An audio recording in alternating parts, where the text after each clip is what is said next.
हो.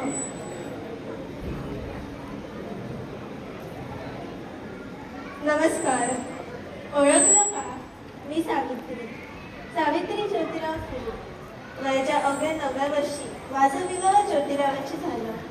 हळूहळू मला समजायला लागले, माझे ज्या माणसाशी विवाह झाले तो माणूस सर्वसाधारण माणूस नाहीये, तर तो सर्व जगाला ऊर्जा देणारा क्रांती सूर्य आहे. महिलांना उंबरठा ओलांडण्याची परवानगी नव्हती. उंच नीच, स्त्री पुरुष असे खूप भेदभाव होत असे. त्यातच एके दिवशी ज्योतिराव माझ्याकडे आले व म्हणाले, सावित्री, आजपासून मी तुला शिकवणार. मग झालं की माझं शिक्षण सुरू. उकार, मात्रा, वेलांटी, बे के बे, बेधुणीच्या दिवस रात्र फक्त हाच विचार.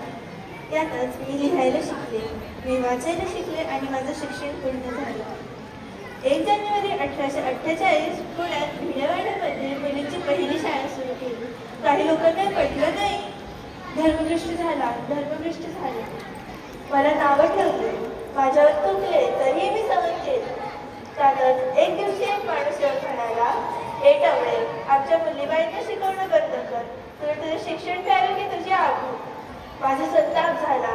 मी त्याला एक अशी कानाखाली दिली आणि म्हणाले, असं थोबाड राहतो, जर तू परत माझ्या समोर आलास तर तुझ्या रक्ताने पूर्ण धरती रंगली.